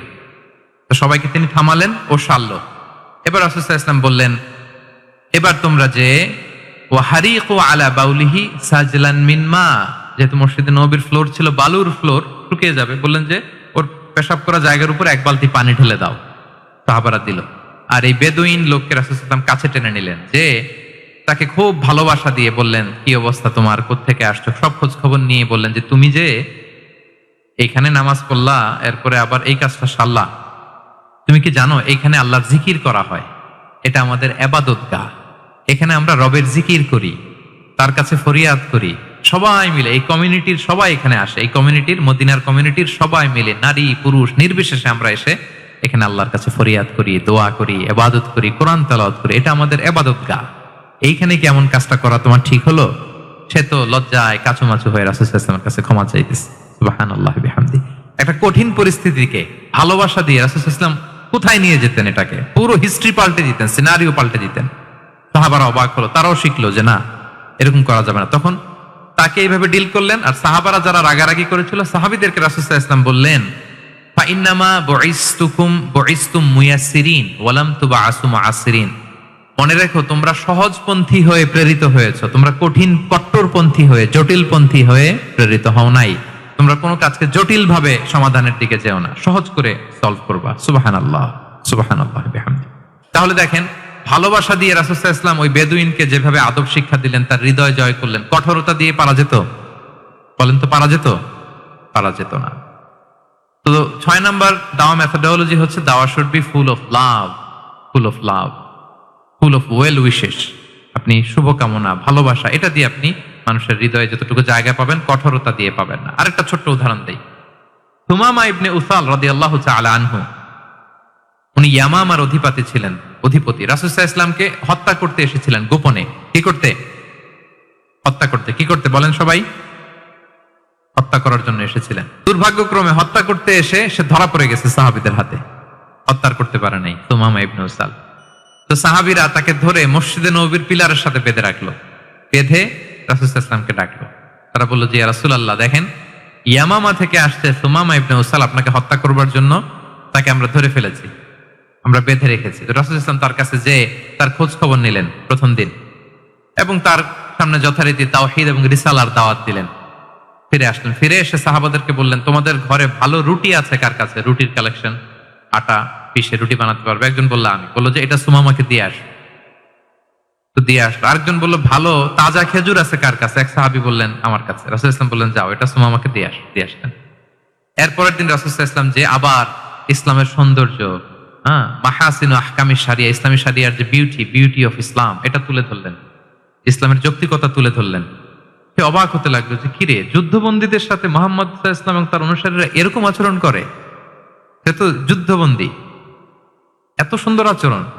তাকে আবার ইসলামের সুশীতল পানিগুলোর প্রতি আহ্বান করে রাসূল সাল্লাল্লাহু আলাইহি ওয়াসাল্লাম বাড়িতে এসে এবার নিজের যে উট আছে, উটকে যে পালে, সে রাখালকে বলল, তুমি উটের দুধ দহন করে তাকে কিছু দুধ দিয়ে আসো, যাও। সুবহানাল্লাহ। আসছিল রাসূল সাল্লাল্লাহু আলাইহি ওয়াসাল্লামকে কি করতে? হত্যা করতে। তো তাকে উটের গরম দুধ দিয়ে আসা হলো, সে পেট ভরে খেলো। তৃতীয় দিন এবার রাসূল সাল্লাল্লাহু আলাইহি ওয়াসাল্লাম যে ইসলামের যে ভবিষ্যৎ, ইসলাম মানলে যে জান্নাতে থাকা যাবে, এগুলো সব বললেন, এবং তাকে আরো অনেক মেহমানদারি করলেন, আপ্যায়ন করলেন। 3 দিন যখন রাসূল সাল্লাল্লাহু আলাইহি ওয়াসাল্লাম ইসলামকে তার সামনে এভাবে প্রেজেন্ট করলেন, আপ্যায়ন করলেন, ভালো আচরণ দেখালেন, সে অবাক হয়ে গেল। আল্লাহ তাআলা তার হৃদয়টাকে নূর দিয়ে আলোকিত করে দিলেন। 3 দিন পর রাসূল সাল্লাল্লাহু আলাইহি ওয়াসাল্লাম সাহাবীদেরকে ডেকে বললেন, যাও সুমামা ইবনে উসালের হাত পা গুলো যে রশি দিয়ে বেঁধে রেখেছো ছেড়ে দাও, রশিগুলো খুলে দাও। সাহাবারা বলেন কি ইয়া রাসূলুল্লাহ, সে তো খুনি, সুযোগ পেলেই তো অ্যাসাসিনেট করতো, তার রশি, হাতের রশি খুলে দিতে আপনাকে মেরে ফেলবে। আল্লাহ রাসূল সাল্লাল্লাহু আলাইহি ওয়াসাল্লাম বললেন, না, আমি যা জানি তোমরা সেটা জানো না, যেটা বলেছি তাই করো। মসজিদে নববীর পিলারের সাথে তাকে যে বেঁধে রেখেছো, রশি খুলে দাও, হাত পা খুলে দাও। আল্লাহর হাবিব সাল্লাল্লাহু আলাইহি ওয়াসাল্লামের নির্দেশ মোতাবেক সাহাবারা ওনার হাত খুলে দিলেন, পা খুলে দিলেন। সুমামা ইবনে উসাল কারোর সাথে কথা না বলে, তার বাড়ি তো ইয়ামামা, সেখানেও ফিরে গেলেন না, অন্য কোনো শহরেও গেলেন না। তিনি মদিনা থেকে অনন্তি দূরে একটা খেজুরের বাগান আছে, ওখানে কুয়া আছে, উনি যে ওই কুয়ার পানি দিয়ে গোসল করলেন। গোসল করে পবিত্র হয়ে মসজিদে নববীতে রাসূল সাল্লাল্লাহু আলাইহি ওয়াসাল্লামের কাছে ফিরে আসলেন, আর এসেই ঘোষণা দিলেন, আশহাদু আল্লা ইলাহা ইল্লাল্লাহ ওয়া আশহাদু আন্না মুহাম্মাদার রাসূলুল্লাহ। সুবহানাল্লাহ, সুবহানাল্লাহ। তিনি বললেন যে আমি সাক্ষ্য দিচ্ছি আল্লাহ ছাড়া কোনো ইলাহ নেই, আরো সাক্ষ্য দিচ্ছি যে মুহাম্মদ আপনি আল্লাহর প্রেরিত বান্দা এবং রাসূল। সুবহানাল্লাহ পড়বেন না সবাই? এবার তিনি বললেন, মুহাম্মদ, আপনার চেহারার চাইতে অপছন্দের চেহারা পৃথিবীতে আর দ্বিতীয়টা আমার কাছে ছিল না, কিন্তু আজকের পর থেকে আপনার চেয়ে প্রিয় চেহারা, আপনার চেহারার চেয়ে প্রিয় কোনো চেহারা আমার কাছে আর নাই। ইসলামের চেয়ে অপছন্দনীয় ধর্ম আমার কাছে আর ছিল না, কিন্তু আজ থেকে ইসলামের চেয়ে পছন্দনীয় কোনো ধর্ম আমার কাছে নাই। মদিনার চেয়ে অপছন্দের শহর আমার কাছে ছিল না, তো আজ থেকে মদিনার চেয়ে কোনো প্রিয় শহর আমার কাছে নাই। সুবহানাল্লাহ। উনি গমের বড় ডিলার ছিলেন, গম ব্যবসা করতেন। উনার থেকে গম নিয়ে মক্কায় মুশরিকরা চলতো। তিনি ঘোষণা দিলেন, আজকে থেকে আমার এলাকার কোনো গম মক্কায় যাবে না। এবার মক্কাবাসী পড়ছে বিপদে, গম ছাড়া তো তারা খেতেও পারবে না। তারা আল্লাহর হাবিব সাল্লাল্লাহু আলাইহি ওয়াসাল্লামের কাছে চিঠি লিখে পাঠালেন যে, মুহাম্মদ, তোমার এই যে নতুন অনুসারী, সে যদি গম না দেয় আমাদের তো অবস্থা খারাপ। তুমি দয়া করে এই গমের সাপ্লাই আবার যাতে সে চালু করে তুমি একটু বলে দাও। আল্লাহর হাবিব সাল্লাল্লাহু আলাইহি ওয়াসাল্লাম আবার তুমামা ইবনে উসালকে বলে দিলেন, আবার সে সাপ্লাই চালু করলো। সুবহানাল্লাহ বিহামদি। এবং তিনি প্রথম তালবিয়া পাঠ করে উমরা করেছিলেন। ওনার আগে কেউ এভাবে উমরা করতে পারেনি। তাহলে দেখেন, আসলো খুনি হয়ে, আসলো কি হয়ে? খুনি হয়ে, আর ফিরে গেল নবী প্রেমিক হয়ে। সুবহানাল্লাহ। এটা কিভাবে সম্ভব হয়েছে? রাসূল সাল্লাল্লাহু আলাইহি ওয়াসাল্লামের উদারতা, ভালোবাসা। ঠিক কিনা বলেন? তাহলে আপনি যদি দাওয়ার কথা বলেন আমাকে, দাওয়া should be full of love. কারণ ভালোবাসা দিয়ে যা জয় করা যায়, কঠোরতা দিয়ে সেটা পারা যায় না। কয়টা গেল? কয়টা? আর রইল কয়টা? 4টা। আগ্রহ আছে তো না শোনার? আচ্ছা, 7 নাম্বার হচ্ছে, 7 নাম্বার, রাসূল সাল্লাল্লাহু আলাইহি ওয়াসাল্লাম যদি কাউকে কারেকশন করতে চাইতেন, কখনো তাকে অপমান করতেন না, অন্যের সামনে তার নাম নিতেন না, নাম না নিয়ে তাকে শুধরে দিতেন। এটা দাওয়ার আর একটা মেথডোলজি। কেউ কোনো ভুল কাজ করলে তার নাম ধরে অন্যের সামনে লজ্জিত করতেন না। আমরা কিন্তু অনেক সময় করে ফেলি, করি না? অন্যের সামনে মানুষকে কারেক্ট করে, এটা ঠিক না। The way he use to correct others, আপনি যদি সিরাতের দিকে তাকান, সুবহানাল্লাহ, কিভাবে উনি অন্যকে কারেকশন দিতেন, নাম উল্লেখ করতেন না। আমরা এটা অনেক ভুল করি। আমি এই জন্য খুব দুঃখিত এবং লজ্জিত। আমাদের দাওয়া অঙ্গনে আপনি ইউটিউব খুললে দেখবেন যে অনেক দায়ীরা, এক দায়ী আরেক দায়ীকে তুচ্ছ-তাচ্ছিল্য করছে, তার নাম নিয়ে তাকে ছোট করা, তাকে খারিজ করা, তাকে নাকচ করা, সে জাহান্নামী, সে কাফের, সব ইসলামের ঠিকাদারি উনি একা নিজে নিয়ে বসে আছে, আর বাকি যা আছে সব খারিজ। এইটা রাসূল সাল্লাল্লাহু আলাইহি ওয়াসাল্লামের দাওয়ার সাথে যায় না। বরং কেউ যদি কোনো ভুল কিছু বলে, ভুল করে, আপনি যদি মনে করেন যে না তার এটা ভুল, আমারটা সঠিক, তো আপনার নিয়ম হচ্ছে আপনি সঠিকটা প্রচার করা। তাহলে কেউ যদি ভুল করে থাকে তারও টনক নড়বে, বাকিরাও সঠিকটা জেনে যাবে। এটা হচ্ছে রাসূল সাল্লাল্লাহু আলাইহি ওয়াসাল্লামের দাওয়া মেথডোলজি। তিনি কখনো কারো নাম ধরে অন্যের সামনে, মানুষের সামনে তাকে লজ্জা দিতেন না, তাকে কারেক্ট করতে যেতেন না। এটা ছিল রাসূল সাল্লাল্লাহু আলাইহি ওয়াসাল্লামের বৈশিষ্ট্য। আসুন আমরা সিরাত থেকে দেখি, হাদিস থেকে দেখি। আল্লাহর হাবিব সাল্লাল্লাহু আলাইহি ওয়াসাল্লাম উনি রাতে দিনে কি কি আমল করতেন, গোপন আমল, এগুলো জানার জন্য 3 জন সাহাবী রাসূল সাল্লাল্লাহু আলাইহি ওয়াসাল্লামের স্ত্রীদের কাছে গেলেন। যে জিজ্ঞেস করলেন যে আপনারা আমাদেরকে বলুন যে রাসূল সাল্লাল্লাহু আলাইহি ওয়াসাল্লাম রাতে কি আমল করে, দুপুরে কি আমল করে, বিকেলে কি আমল করে। তো আমাদের আম্মা জানেরা, রাসূল সাল্লাল্লাহু আলাইহি ওয়াসাল্লামের প্রিয়তমা স্ত্রীরা বললেন যে উনি রাতে এরকম তাহাজ্জুদ, দুপুরবেলা এরকম তেলাওয়াত, এই সময় নফল নামাজ, এই সময় এটা এটা এটা করে। আল্লাহর হাবিব সাল্লাল্লাহু আলাইহি ওয়াসাল্লামের পুরো আমলের ফিরিস্তি যখন শোনানো হলো, কাআন্নাহুম তাকাল্লুহা, তাদের কাছে এটা একটা কম মনে হলো পরিমাণে। তারা ভাবছিল হয়তো আরো বেশি করে। তখন তাদের একজন বলল, আরে আইনা নাহনু মিন রাসূলিল্লাহ, কই রাসূল সাল্লাল্লাহু আলাইহি ওয়াসাল্লাম, কই আমরা। রাসূল সাল্লাল্লাহু আলাইহি ওয়াসাল্লামের ব্যাপারে আল্লাহ বলেছেন, কদ গুফিরা লাহু মা তাকাদ্দামা মিন যামবিহি ওয়া মা তাআখার, রাসূল সাল্লাল্লাহু আলাইহি ওয়াসাল্লামের আগের পরের সব গুনাহ মাফ। আদতে তো ওনার কোনো গুনাহই নাই, তারপরও একটা স্পেশাল স্ট্যাটাস হচ্ছে আপনার আগের পরের সব গুনাহ মাফ। তো তারা বলল, যেই মহান ব্যক্তির, যেই নবীর আগের পরের সব গুনাহ মাফ বলে ঘোষণা দেওয়া হয়েছে, তার সাথে তো আমাদের তুলনা করলে হবে না, আমাদের তো বেশি আমল করতে হবে। রাসূল সাল্লাল্লাহু আলাইহি ওয়াসাল্লাম হয়তো এই জন্য এই স্ট্যান্ডার্ড মেইনটেইন করেন না, এরকম করলে তো আমরা মাফ পাবো না আল্লাহর কাছে। ভালো চিন্তা থেকেই তারা ভাবছেন যে না, আমাদের আমল আসলে কম হয়ে যাচ্ছে, বাড়াইতে হবে। রাসূল সাল্লাল্লাহু আলাইহি ওয়াসাল্লামের কথা ভিন্ন, আমাদের বাড়াইতে হবে। তো কি করতে হবে? একজন বলল, আজকে থেকে আমি সারা রাত নফল নামাজ পড়বো, সারা রাত ঘুমাবো না। আর নিয়ত করে ফেলছে, আমি সারা রাত নফল নামাজ, এশার পর থেকে যে নফল শুরু হবে ফজর পর্যন্ত, ঘুমটুম নাই। আচ্ছা, গেল। আরেকজন বলল, আমি সারা বছর রোজা রাখবো, কালকে থেকে যে রোজা ধরবো আর ভাঙবো না, সারা বছর। আরেকজন বলল, আমার কয়েকজন স্ত্রী আছে, আমি আর স্ত্রীদের কাছে যাব না, আমি এখন থেকে সন্ন্যাসী, বৈরাগী জীবন যাপন করব, আমি আর কোন নারীর কাছে যাচ্ছি না। তো এই ঘোষণা যখন তারা দিয়ে ফেলছে, এটা রাসূল সাল্লাল্লাহু আলাইহি ওয়াসাল্লামের কান পর্যন্ত যেয়ে পৌঁছলো। আল্লাহর হাবিব সাল্লাল্লাহু আলাইহি ওয়াসাল্লাম এটা শুনে ফেললেন। শুনে রাসূল সাল্লাল্লাহু আলাইহি ওয়াসাল্লাম এটা অপছন্দ করলেন, কারণ এটা তো রাইট ট্র্যাক না, ওনারা ভুল করতেছে। একটা ভরা মজলিসে রাসূল সাল্লাল্লাহু আলাইহি ওয়াসাল্লাম বললেন, আনতুমুল্লাযীনা কুলতুম কাযা ওয়া কাযা, শুনলাম তোমাদের মধ্যে কে কে নাকি এমন এমন বলছো। সুবহানাল্লাহ। তিনি বলতে পারে, এই আব্দুল্লাহ দাঁড়াও, এই আব্দুর রহমান স্ট্যান্ড আপ, এই দাঁড়াও, তুমি নাকি এটা বলছো, তুমি এটা বললে তো ওনারা লজ্জা পেতেন না? সবার সামনে লজ্জা পেতেন। উনি এটা না করে কাজ হাসিল হয়ে যাচ্ছে, বললেন আনতুমুল্লাযীনা কুলতুম কাযা ওয়া কাযা। অনেক বর্ণনা এরকম পাওয়া যায়, মা বালু আকওয়ালিন আকওয়ামিন ইয়াফআলুনা কাযা ওয়া কাযা, মা বালু আকওয়ামিন ইয়াকুলুনা কাযা ওয়া কাযা। তাদের কি হলো, তারা এমন এমন বলে, তাদের হলোটা কি, তারা এমন এমন বলে। এইভাবে তিনি শুধরে দিতেন।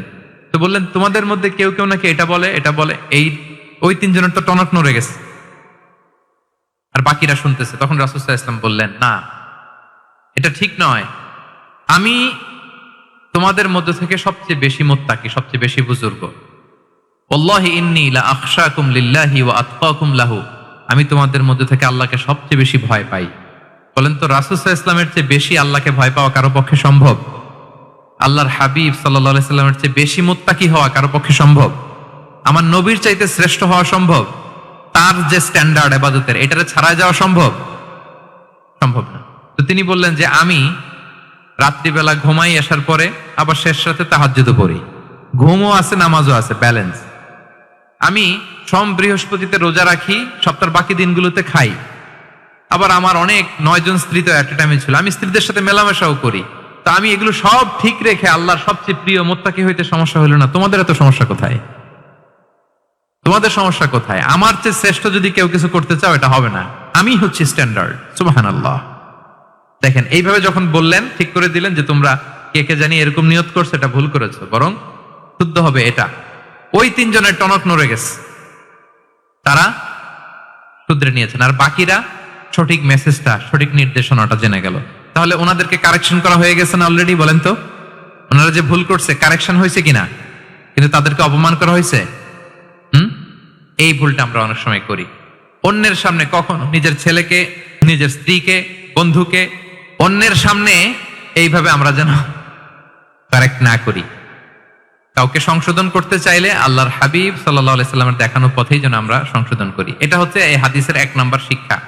আরেকটা শিক্ষা হচ্ছে ব্যালেন্স লাইফস্টাইল, ব্যালেন্স অ্যাপ্রোচ। আমরা জানলাম, অনেকে মনে করে, আমার পরিচিত কয়েকজন লোক আছে, আমি বলছি, তারা থামাইছে কিনা জানি না, আমার কাছে এসে শোনাইতেছে, হুজুর আমি সারা বছর রোজা রাখি। আমি বলছি, আপনারা বলছে কি সারা বছর রোজা রাখতে? সারা বছর তো রোজা রাখা নিষেধ, এটাকে সওমে বিসাল বলে, এটা নিষেধ। বরং সবচেয়ে বেশি যদি কেউ রাখতে চায়, রাসূল সাল্লাল্লাহু আলাইহি ওয়াসাল্লাম বলছে, তাহলে সাওমুল্লাহি দাউদ, সিয়ামু দাউদ, দাউদ আলাইহিস সালামের রোজা। এর চেয়ে বেশি না। একদিন রাখবা, আরেকদিন ভাঙবা, একদিন রাখবা, আজকে রোজা রাখলে কালকে খাবেন, কালকে রাখবেন না, এরপরের দিন রাখবেন, এরপরের দিন ভাঙবেন। এর চেয়ে বেশি রাখা যায় না। লাগাতার রোজা রাখা নিষেধ। লাগাতার 6 মাস, 5 মাস, সারা বছর অনেকে রোজা রাখে, এটা না জানার কারণে। তাহলে এই যে ইসলামের যে ব্যালেন্স লাইফস্টাইল, এটা আমরা জানলাম। কাউকে কিভাবে শুধরে দিতে হবে, কারেক্ট করতে হবে, কারেকশনের ওয়ে, এটা আমরা জানলাম। আরেকটা হচ্ছে ইসলাম যে the combination of material and spiritual life, এইটার একটা তথ্য আমরা জানলাম যে আপনার এই দুনিয়াও লাগবে, আপনার আখিরাতও লাগবে। আপনি সব ছেড়ে দিয়ে শুধু আল্লাহর রাস্তায় চলে গেলে ওইটা ইসলাম শিখায় নাই। ইসলাম যে আমাদেরকে ফরিয়াদ শিখায়, প্রার্থনা শিখায়, রব্বানা আতিনা ফিদ দুনিয়া হাসানা ওয়া ফিল আখিরাতি হাসানা ওয়া কিনা আযাবান নার। হে আল্লাহ, আপনি দুনিয়াতেও হাসানা দেন, আখিরাতেও হাসানা দেন। আগে চাইছি কোনটা, আখিরাত না দুনিয়া? সবাই বলেন তো, রব্বানা আতিনা ফিল আখিরাতি হাসানা ওয়া ফিদ দুনিয়া হাসানা, এরকম নাকি রব্বানা ফিদ দুনিয়া হাসানা? দেখেন, দুনিয়াটা আগে, দুনিয়াটা আগে। তো ব্যালেন্স, এই ভারসাম্য রাখাটা, আমি আলোচনা শুরুই তো করেছি ওয়াসাতিয়া, মানে ভারসাম্যপূর্ণ। ইসলামের নেচারটা হচ্ছে ব্যালেন্সড অ্যাপ্রোচ। এটা আমরা এই হাদিস থেকে শিখতে পারি। আমাদের অনেকেরই এটাতে ঘাটতি আছে। অনেক জ্ঞানী, অনেক স্কলার, অনেক তার কিছু, কিন্তু তার মধ্যে ভারসাম্য এবং পরিমিতি বোধ নাই। পরিমিতি বোধ, ভারসাম্য, ব্যালেন্স লাইফস্টাইল, এটা অনেকে অ্যাডপ্ট করতে পারে না। এটা বছরের পর বছর সাধনা করতে হয়, অ্যাডপ্ট করে নিতে হয় নিজের সাথে। তাহলে 7 নাম্বার হচ্ছে, কাউকে শুধরে দিতে চাইলে আপনি কিভাবে শুধরে দিবেন, এটা আমরা জানলাম। তাকে সবার সামনে লজ্জা দিয়ে শুধরে দেওয়া যাবে? তাহলে কৌশলে তাকে শুধরে দিতে হবে। পারা যাবে তো ইনশাআল্লাহ? কয়টা গেল? 8 নাম্বার। 8 নাম্বার হচ্ছে, এটা দায়ীদের জন্য অনেক বড় রিমাইন্ডার। সেটা হচ্ছে, আমরা যে দাওয়া দেই, এটা খেয়াল রাখতে হবে। আমি যা বলি ওটা সবার আগে অ্যাপ্লাই করতে হবে নিজের মধ্যে। আমরা অনেক সময় এটা করে ফেলি যে ভালো একটা হাদিস শুনলে, কোরআনের আয়াত শুনলে, একটা কিছু শুনলে মনে করি যে এগুলো এই সবার জন্য, মানে এটা বাদ, এখান থেকে শুরু, লাইনটা এখান থেকে শুরু, এইখান থেকে যারা আছে এই সবাই এগুলো পালন করবে, আমি এটার বাইরে। দেখবেন যার সাথেই কথা বলেন তার কোনো সমস্যা, তার দোষ, তার কিভাবে সেলফ ডেভেলপমেন্ট, আত্মোন্নয়ন, আত্মশুদ্ধি, শুদ্ধাচার, এগুলো নিয়ে কথা নাই। খালি বলে এই যে কি সমস্যা রে ভাই সমাজে, জানেন শেষ হয়ে গেল দেশটা। তারপর রাজনীতিতে সমস্যা, সমাজে সমস্যা, হুজুরদের মধ্যে সমস্যা, ওদের মধ্যে সমস্যা, শুধু সমস্যা, মানে উনি সব জায়গায় সমস্যা দেখতে পায়। কিন্তু বেসিকলি আপনি যখন সমস্যা নিয়ে কথা বলবেন, সবার আগে খেয়াল করতে হবে যে ওই সমস্যায় আমি আক্রান্ত কিনা। আমরা কেন যেন অন্যকে কাট করায় দাঁড় করাতে বেশি পছন্দ করি, কিন্তু নিয়ম হচ্ছে নিজেকে বারবার কাট করায় দাঁড় করানো, যে আমি ঠিক করতেছি কিনা, আসলে আমার মধ্যে শুদ্ধাচার আছে কিনা, আমার লেনদেন ঠিক আছে কিনা, আমার মধ্যে সততা আছে কিনা, do I live a decent life, আমি যা বলি আমি তা করি কিনা। এটা অনেক সময় আমরা ভুলে যাই। আমরা যা বলি সেটার জন্য আগে আমরা নিজে আমল করতে পারি। আল্লাহ তৌফিক দান করুক। আল্লাহ তাআলা বলছেন, ইয়া আইয়ুহাল্লাযীনা আমানু লিমা তাকুলুনা মা লা তাফআলুন, কেন তুমি সেটা বলো যেটা তুমি করো না, কেন সেটা বলো। তো আমরা যদি দাওয়া কাজ করতে চাই, আমি যে দাওয়াটা দিব বা নাসিহাত দিব বা বার্তাটা রাখবো, সবার আগে যেন এটা নিজের দিকে, ওই তীর যেন নিজের দিকে থাকে, যে না এটা আগে তোমার জন্য, আগে তুমি পালন করো, পাশাপাশি এটা সবার জন্য, এটা যেন আমরা করি। আল্লাহর হাবিব সাল্লাল্লাহু আলাইহি ইসলামের জীবনে যদি আমরা দেখি তাহলে দেখবো উনি যা বলতেন ওইটা নিজে আগে বেশি করতেন। আল্লাহু আকবার। উনি ইবাদতের কথা বলতেন, আল্লাহর সামনে নিজেকে সঁপে দেওয়ার কথা বলতেন। আর নিজেকে কিভাবে সঁপে দিতেন দেখেন, তিনি যখন দোয়া করতেন নিজেকে ছোট করতে করতে তিনি আল্লাহরে বলতেন, আল্লাহুম্মা ইন্নী আবদুক ওয়া ইবনু আবদিক ওয়া ইবনু আমাতিক নাসিয়াতি বিয়াদিক, হে আল্লাহ আমি আপনার দাস, আল্লাহ আমি দাসের ঘরের দাস, দাসীর ঘরের দাস। মানে আমার পিতা আব্দুল্লাহ আপনার দাস, আমার মা আমিনা আপনার দাসী, তো আমরা সবাই আপনার গোলামের ঘরের গোলাম। এর চেয়ে তুচ্ছ, ছোট, নগণ্য করে কি আর আল্লাহর সামনে নিজেকে পেশ করা যায় বলেন? এরপর তিনি বলতেন, নাসিয়াতি বিয়াদিক, আল্লাহ আমার মাথার চুলের ঝুঁটি আপনার হাতের মুঠোয়। মাথার চুলের ঝুঁটি হাতের মুঠোয় মানে কি, আপনি ডানে টান দিলে আমি ডানে যেতে বাধ্য, আপনি বাঁয়ে টান দিলে মানে আমার আর কিছু নেই, আল্লাহ সব সঁপে দিলাম আপনার কাছে। কিভাবে নিজেকে তিনি সঁপে দিতেন? তাহাজ্জুদের সালাতে যখন রাতে দাঁড়াতেন, আম্মা জান আয়েশা রাদিয়াল্লাহু তাআলা আনহা বলেন, দাঁড়িয়ে থাকতে থাকতে পা দুইটা ফুলে যেত এরকম, হাত্তা তাতাফাত্তারা কদামা, খুব কষ্ট হতো আল্লাহ রাসূল সাল্লাল্লাহু আলাইহি ওয়াসাল্লামের। আম্মা জান আয়েশা বলতেন, ইয়া রাসূলুল্লাহ কদ গুফিরা লাকা মা তাকদ্দামা মিন যামবিকা ওয়া মা তাআখার, আল্লাহ তো বলেছেন আপনার সব গুনাহ মাফ, গুনাই তো নাই, তাও ঘোষণা সব গুনাহ মাফ, এত কষ্ট নিজের দেহের উপর নিজে কেন দেন? আল্লাহর হাবিব সাল্লাল্লাহু আলাইহি ওয়াসাল্লাম বলতেন, আফালা উহিব্বু আন আকুনা আবদান শাকুরা, হে আয়েশা এটা ঠিক আল্লাহ আমাকে মর্যাদা দিয়েছেন, কিন্তু আমি কি শুকরগুজার বান্দা হতে চাইবো না? আল্লাহর নেয়ামতে যে আমি ভেসে বেড়াই, আল্লাহর নেয়ামতে যে আমি বেঁচে আছি, আল্লাহর অনুগ্রহের কারণে যে আমার এত সম্মান, সে আল্লাহর প্রতি আমি কি নিজেকে পেশ করব না? আফালা উহিব্বু আন আকুনা আবদান, আমি কি শুকরগুজার হব না? আমার রোলটা তো আমাকে প্লে করতে হবে, আমাকে তো উজাড় করে আমার রবের সামনে আমাকে উপস্থাপন করতে হবে। দেখেন, শুধু বলতেন না, করে দেখাতেন। রাতের সালাতে যখন কিয়ামুল লাইল করতেন, কাঁদতে কাঁদতে দাড়ি ভিজে যেত, কাঁদতে কাঁদতে হাত্তা বাল্লাল আরদা হাত্তা বাল্লা লিহিয়াতাহু হাত্তা বাল্লা হাজারাহু, কাঁদতে কাঁদতে জুব্বা ভিজে যেত। সিজদায় পড়ে যখন থাকতেন কাঁদতে কাঁদতে জমিন ভিজিয়ে ফেলতেন আল্লাহর হাবিব সাল্লাল্লাহু আলাইহি ওয়াসাল্লাম। এইভাবে নিজেকে আল্লাহ তাআলার সামনে পেশ করতেন। তো আমরা যারা দাওয়া অঙ্গনে কাজ করি, এটা খুব পিচ্ছিল পথ, এটা খুবই পিচ্ছিল। আমাদের খেয়াল রাখতে হবে যে আমি যা বলি এটা আমি করি কিনা। এটা দায়ীদের জন্য চ্যালেঞ্জিং। সে নিজে একটা ডিসেন্ট লাইফ লিড করা, তার নিজের মধ্যে সততা থাকা, নৈতিকতা থাকা, মোরালিটি, এথিক্স, ভ্যালিউজ নিয়ে যে আমরা বলি, ওই ভ্যালিউজ এর প্র্যাকটিস যেন আমাদের মধ্যে থাকে। আল্লাহ তাআলা আমাদেরকে তৌফিক দান করুক, আমরা পড়ি আমিন। 9 নম্বরে হচ্ছে কনসিডারেট হওয়া। রাসূল সাল্লাল্লাহু আলাইহি ওয়াসাল্লাম খুবই কনসিডারেট ছিলেন, এটা খুব গুরুত্বপূর্ণ, খেয়াল করে শুনুন। কনসিডারেট মানে খুব উচ্চ বিবেকবোধ সম্পন্ন ব্যক্তিত্ব, খুব বিবেকবোধ সম্পন্ন। আমাদের অনেকের মধ্যে এটা, আমাদের অনেকের সেন্স কাজ করে না। আল্লাহর হাবিব সাল্লাল্লাহু আলাইহি ওয়াসাল্লাম he was a man of 6 senses, 6টা সেন্স ওনার কাজ করতো। সুবহানাল্লাহ, সুবহানাল্লাহ। কথা বলতেছেন, ওদিকে কি হচ্ছে, ওদিকে সব একসাথে এট এ গ্ল্যান্সে তিনি মেনটেন করতেন। সুবহানাল্লাহ বিহামদিহি। এই উচ্চ বিবেকবোধ সম্পন্ন হইতে হবে দায়ীদের। রাসূল সাল্লাল্লাহু আলাইহি ওয়াসাল্লাম নামাজ পড়াচ্ছেন, পিছনে বাচ্চার কান্নার আওয়াজ, নামাজ ছোট করে দিয়েছেন, একেবারে ছোট, শর্ট করে সিজদা, রুকু, মানে যতটুকু না হলেই না, অতটুকু করে নামাজ শেষ। জিজ্ঞেস করা হলো কেন? বললেন যে আমি দেখলাম একটা ছোট বাচ্চা কাঁদছে, এই বাচ্চার মায়ের বোধহয় খুব কষ্ট হয়ে যাচ্ছে পেছনে, বাচ্চাটাকে সামলাতে মহিলাদের প্রেয়ার হলে মাটার বোধহয় খুব কষ্ট হচ্ছে, এজন্য আমি নামাজটা একটু শর্ট করে দিয়েছি। সুবহানাল্লাহ। আমরা নামাজে দাঁড়ালে দিন দুনিয়ার হুঁশ নাই, কি হচ্ছে না হচ্ছে না, আপনার সব খেয়াল রাখতে হবে। কি হচ্ছে, you are a leader, you are a দাঈ, আপনাকে এটা খেয়াল রাখতে হবে। রাসূল সাল্লাল্লাহু আলাইহি ওয়াসাল্লাম এরকম উচ্চ বিবেকবোধ সম্পন্ন লোক ছিলেন। মুআয ইবনে জাবালকে এক জায়গার মদিনার পাশেই ইমাম করে পাঠালেন, ইমাম। তো ওই এলাকার মুসল্লিরা ছিলেন শ্রমজীবী। কি জীবী? শ্রমজীবী। ওনারা উট দিয়ে পানি নিয়ে খেজুর গাছে পানি সেচ দিত। তারা খুব কষ্ট করে সারাদিন। তো উনি মাগরিবের নামাজে একদিন নামাজ শুরু করলেন আল্লাহু আকবার বলে, সূরা ফাতিহার পরে উনি সূরা বাকারা শুরু করলেন। কোন সূরা? কোরআনের সবচাইতে ছোট সূরা নাকি? হ্যাঁ, আয়াত কত? সবচাইতে বড় সূরা। তো উনি হয়তো একটা খুব চিল মুডে আছেন, একটা খুব ভালো মুডে আছেন, এবাদতের একটা মুডে আছেন। উনার আবেগ থেকে উনি হয়তো সূরা বাকারা শুরু করে দিচ্ছেন, তেলাওয়াত করে করে মজা পাচ্ছেন, করতেছেন। কিন্তু পিছনে মুসল্লিরা হচ্ছে শ্রমজীবী, সারাদিন খেতে খামারে খেজুর বাগানে কাজ করে ওনারা নামাজ পড়তেছেন। একদল তো নামাজ ছেড়ে দিচ্ছে, ছেড়ে দিয়ে নিজেরা নামাজ পড়ে আল্লাহর হাবিব সাল্লাল্লাহু আলাইহি ওয়াসাল্লামের কাছে যে বিচার দিলেন যে, ইয়া রাসূলুল্লাহ, দেখেন এমন একজনকে ইমাম হিসেবে পাঠালেন, উনি মাগরিবের নামাজ শুরু করছে সূরা বাকারা দিয়ে। আমরা হচ্ছে শ্রমজীবী মানুষ, আমরা কি পারি এত সময় দাঁড়িয়ে থাকতে? রাসূল সাল্লাল্লাহু আলাইহি ওয়াসাল্লাম খুব রেগে গেলেন, খুব। মুআয ইবনে জাবাল রাদিয়াল্লাহু তাআলা আনহুকে ডেকে পাঠালেন। ডেকে কি শব্দ ইউজ করতে জানেন? উনি বললেন, আফাত্তানুন আনতা ইয়া মুআয। ফাত্তান মানে ফিতনাবাজ। হে মুআয, তুমি কি সমাজে ফিতনা ছড়াচ্ছ? তোমাকে পাঠালাম সেখানকার ইউনিটি ধরে রাখতে, ইমাম হয়ে নামাজ পড়াবা, তালিম দিবা। আফাত্তান আনতা ইয়া মুআয, তুমি ফিতনা ছড়াচ্ছ? তুমি কেন সাব্বিহ ইসমা রাব্বিকাল আলা তোমার মুখস্থ নাই? ওয়াশ-শামসি ওয়া দুহাহা মুখস্থ নাই? হাদিসে দুইটা সূরার কথা, যে এই সাইজের সূরাগুলো পারো না, তুমি এগুলো দিয়ে নামাজ পড়াবা যাতে ওদের কষ্ট না হয়। ওরা তো শ্রমজীবী সাহাবী, ওদের দিকে তো তোমার খেয়াল রাখতে হবে, কনসিডারেট হতে হবে। সুবহানাল্লাহ বিহামদি। দেখেন রাসূল সাল্লাল্লাহু আলাইহি ওয়াসাল্লাম ইমামকে এনে শাসন করলেন, বুঝিয়ে বললেন যে না, তোমাকে ছোট ছোট সূরায় নামাজ পড়াতে হবে যাতে করে কষ্ট না হয়। এবং রাসূল সাল্লাল্লাহু আলাইহি ওয়াসাল্লাম কাউকে কোনো দায়িত্ব দিয়ে কাজে পাঠালে ওনার বিখ্যাত একটা বাণী তিনি বলে দিতেন। কাউকে কোনো দায়িত্ব দিয়ে পাঠালে তিনি বলতেন, বাশশিরু ওয়ালা তুনাফিরু, ইয়াসসিরু ওয়ালা তুআসসিরু।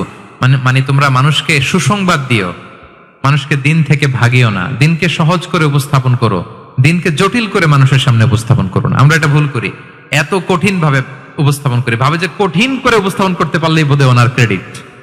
এরকম একটা মানসিকতা অনেকের আছে। কোন মুফতি যদি এমন কোন ফতোয়া দেয় যেটা সমাজের অধিকাংশ মুসলিম চেষ্টা করেও মানতে পারতেছে না, কঠিন হয়ে যাচ্ছে, তার মানে something is missing in the ফতোয়া, something is missing in the legal opinion, and the মুফতি should revise the issue again and again.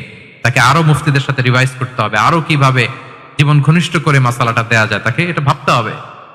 কারণ আল্লাহ দিনের মধ্যে জটিলতা রাখেননি, কাঠিন্যতা রাখেননি।